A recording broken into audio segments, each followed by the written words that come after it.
Hi, I'm Abby with the Heirloom Farmer, and I am really excited to introduce you to our video series on the Attainable no-dig garden. I've been getting a lot of questions from gardeners, especially frustrated gardeners, and I thought I would use this video series to address a lot of those questions and hopefully provide you with information that will make gardening enjoyable for you rather than frustrating. And this also is for anyone who's new to gardening. So if you've never gardened before, I think this will really help you get started. Or if you've been gardening but you're just frustrated, or you feel like giving up, or you're not sure what to do for your garden this year, this video series is designed to help all of you be able to have a more enjoyable and productive garden. So you may see me looking down some, I'm referencing my notes, but I want to go over the project today and share with you what we're going to be doing the next few months of videos, kind of lay that out and really lay this out in a way that you can garden along with me. So there will be a video each week with very attainable steps in it that you can complete along with me. So we're going to talk today about the scale of the project, all of the supplies that you're going to need, some additional considerations, and then I will talk to you about the next step in the project for next week. So as I mentioned, this is what I'm calling an attainable no-dig garden. So a lot of times I have gardeners mentioning that they're frustrated because of weeds, or frustrated because all of their plants died for unknown reasons, or they are struggling to get started gardening because they don't have a way to till the ground, or they don't have a compost pile, or maybe they aren't sure how to build a raised bed or a trellis. And sometimes those barriers can be really frustrating and make us feel like we can't start gardening. And I get it, I've been there. So I want to present to you a garden plan that is very simple, very cost effective, and that removes a lot of the common barriers or frustrations that I hear a lot of people ask me about. So the garden is going to be a no-dig 4-foot by 8-foot garden. And we are going to go through all of the steps each week in a manageable amount of time, so an hour or two a week. And I'll walk you through the steps in the order that they need to happen. I'll be showing you, I'm actually doing the garden project along with you, so I will be showing you all the future videos will be happening in the garden. And this will go through everything that you need and when you plant things and all of the steps that you need to be successful gardening. Now you can do a modified version of this garden project, that's fine too, and I'll show a couple variations as we go along so that this gardening video will be helpful to you no matter where you're at in your gardening journey. The focus will be a 4 by 8 foot in-ground no-dig garden. But if you want a smaller space, or if you don't have ability to do an in-ground garden, maybe you just have container gardening, that's okay. I think you're still going to learn a lot from this video series. So I'll try and share some things along the way that are applicable to anyone who's gardening. But we're gonna go through the supply list and the steps for this garden space. Now, you might be thinking, well, why just 4 foot by 8 foot? That's not very much space. And I know a lot of us want to grow all of our food and all of the flowers and all the things, and we dream of really big gardens. And that's great. Those are really great goals to have. However, a lot of the frustration in gardening comes from the fact that we try to do that all right from the start. We want to have our incredible dream garden and grow all our food right away. Right when we get started gardening. And that's where a lot of the frustration comes from, is trying to do it all, trying to do it on a large scale. And so with this smaller size, we're gonna change a lot of those common frustrations. So even if you have a larger garden already, I really encourage you to scale that back. Or if you're just starting a brand new garden, this is a good size to start with. I think it's really key to start with this size of a garden. Don't let it feel like you're limiting yourself, because you're going to grow a lot in this space and you're going to gain a lot of experience. But I think it's really important to constrain yourself to that 4x8 size to set yourself up for success. And when you focus on a small space like this 4x8 foot space, you are focusing your resources and your effort on a small space. And again, that's gonna really set you up for success. You are gonna be more likely to give your garden the care it needs when it's a manageable size, and it's going to reduce a lot of overwhelm that I hear from a lot of gardeners. It's also going to be super attainable for a lot of different people with a lot of different resources. And that's one of the things I want to make sure that we're doing in this gardening series, is making this attainable for everyone. And then from this size, and as you learn these skills, you'll be able to scale this up, especially in future seasons. So don't feel like, oh my gosh, it's such a tiny space, I want a bigger garden. Yes, and this is how you get there. This is how you get there successfully. And in this 4x8 space, you're actually gonna grow a lot more than you would anticipate. A few years ago, I scaled back our garden a lot, and I actually grew so much more that year than I'd ever grown before. And I've continued to do that since then. And that's what a lot of this is based on.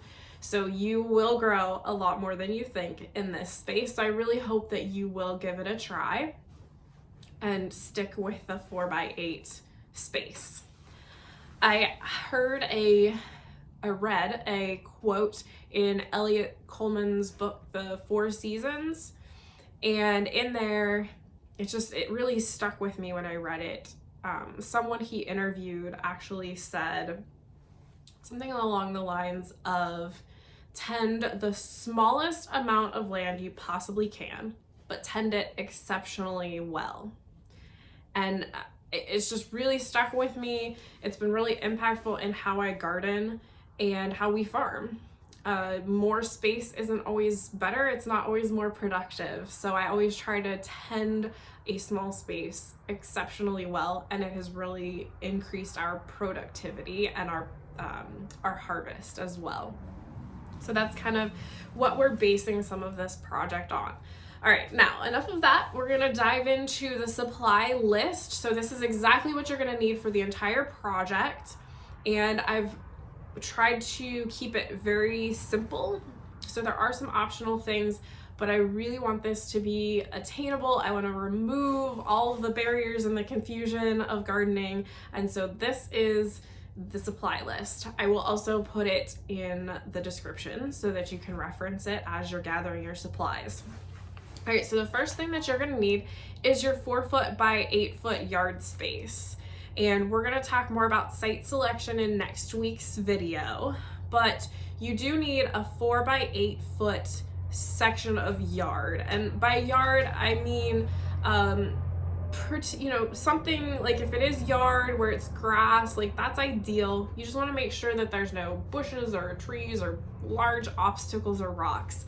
So we really are looking for something that's yard space. Grass and things like that are okay.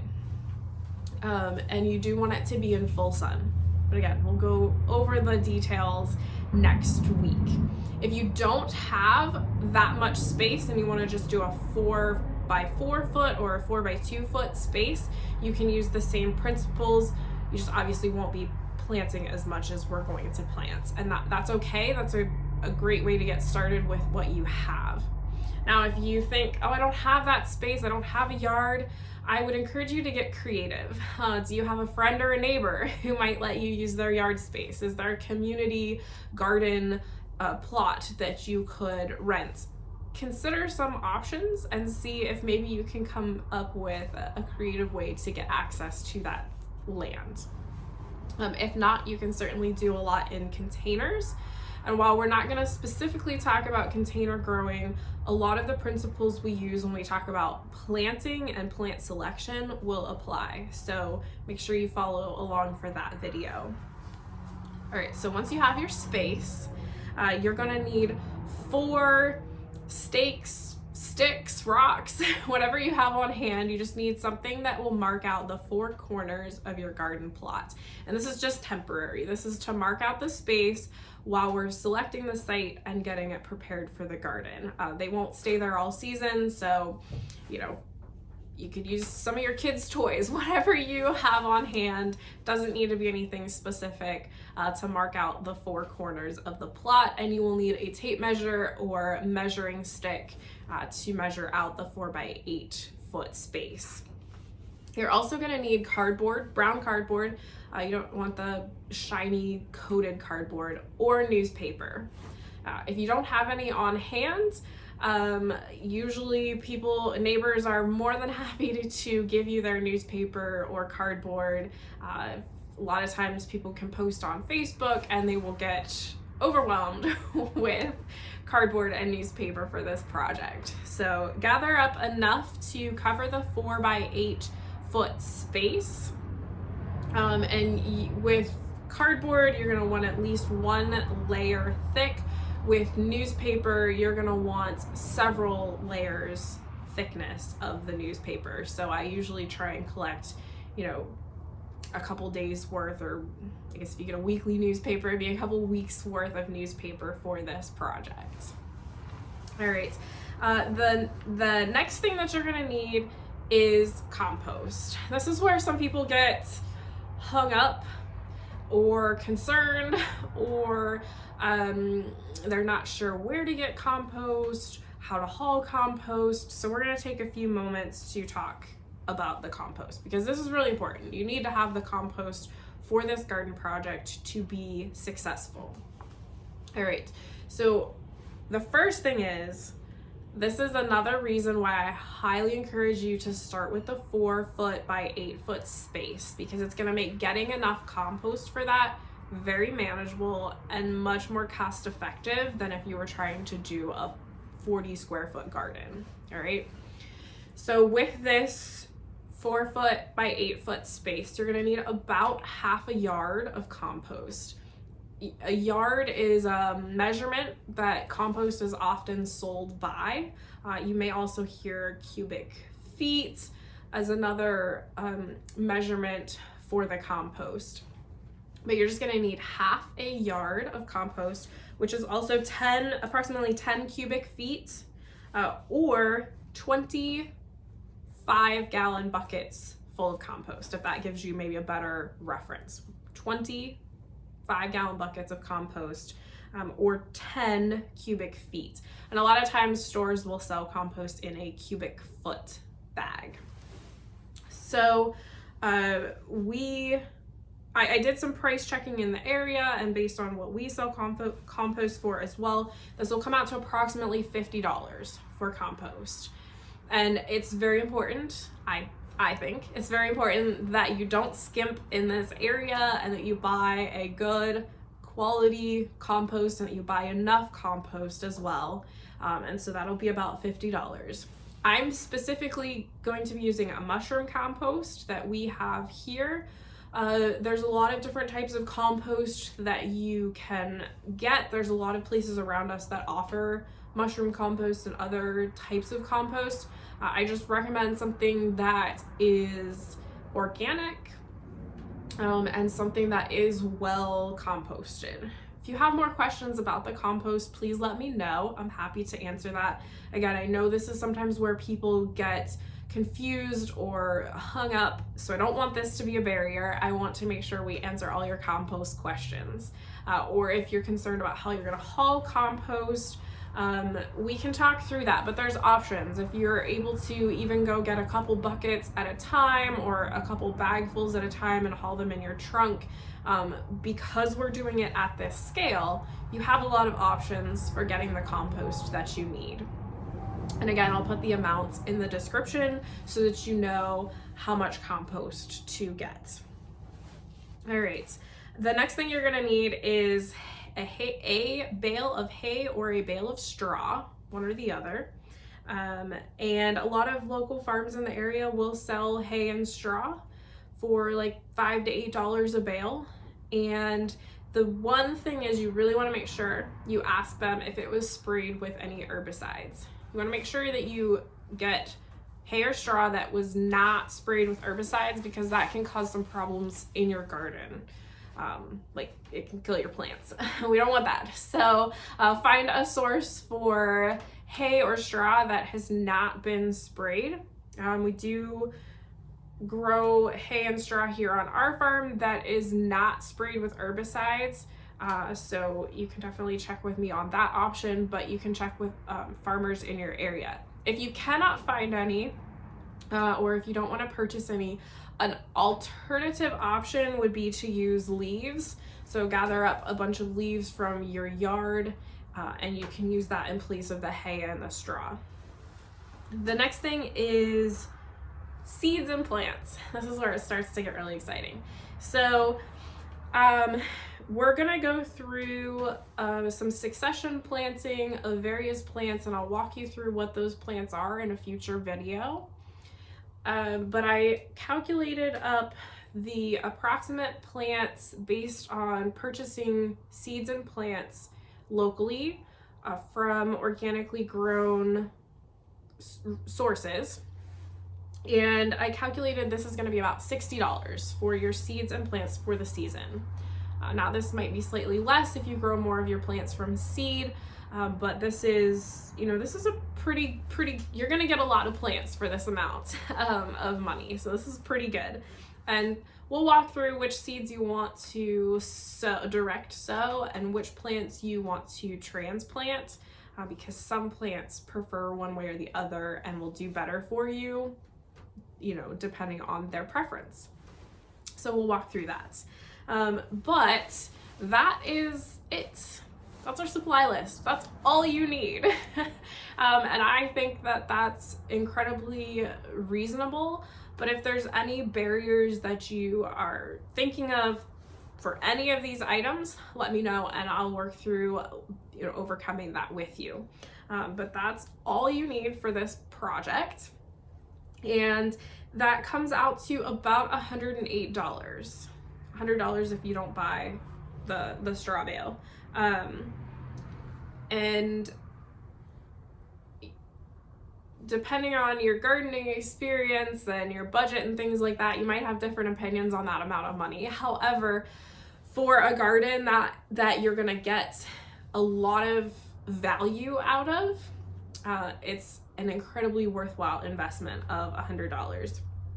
And I think it's incredibly reasonable too, because I see a lot of people purchasing raised beds for twice that amount of money that are 4x8 or less in size. And there's nothing wrong with that. I've put together raised beds, but you have the cost of the raised bed and then the soil and compost to fill it with and all of these other things. And so that's certainly a more expensive option. Nothing wrong with it. It's just a different option. So for this 4x8 foot space, $100, and the value that you're gonna get back out of it is incredibly cost effective. It really is. And that's what I have tried to keep in mind with this project. I want this garden to be cost effective for you. It should not be crazy expensive to grow a garden. And again, we want this to be the attainable, no dig garden. And so I want you to know right up front what your approximate investment is going to be. And it's going to be about $100. And that's everything. That includes everything that you need. Now, there are a couple optional things that you may want to consider, such as a fence. If you're really concerned about critters coming in and munching on your garden, depending on where you're located, you may want to consider a fence, but don't let that become a barrier for you to get started. There are easy fencing options, especially for this small scale. Again, yet another reason to start on a small scale. So if you have questions about fencing, let me know. You can also add a trellis. We're not going to be adding a trellis for this project because, again, sometimes that can be a barrier for people if they aren't able to build a trellis or they're not able to haul the things that they need for a trellis. So we are basing this project on plants that do not need to be grown with a trellis. But those are certainly things that you can add. All right, so that is the supply list. I just wanted to make sure I didn't miss anything on our list. And I will put the supply list in the description so that you can start gathering the supplies. For next week's video, we're going to do our site selection. So you're just going to need your 4 stakes or markers to mark out the bed, and you're gonna need your measuring tape. That's all you will need for next week, but you can go ahead and start collecting the newspaper and other things that you're gonna need as well. But that's it. It's that simple to get started. So I want to really keep this simple and attainable. Gardening does not need to be complicated, and it does not need to be expensive. It doesn't need to be stressful. In fact, gardening should be your stress relief. It should feel really rewarding. There are certainly times where, plants are gonna die, pests are gonna come, things are gonna happen. Like, that's part of gardening. But for the most part, gardening should not be complicated, it should not be costly, it should not be difficult. And so I really want to walk you through this gardening process as simply as possible. And so we are going to wrap up today's video. I just want to end by saying, if there is anything you feel like is stopping you from starting this garden project, please let me know. You can comment below, you can send me a message directly, and anything that you think, yeah, I could do that, but let me know what that is, and we'll make sure that we address that in upcoming videos, because I want you to feel like you can achieve this garden. All right, I look forward to gardening with you this season and sharing this gardening series with you. If you have any questions at all, please let me know. Otherwise, I will see you next week when we select our gardening sites. Thank you, and God bless.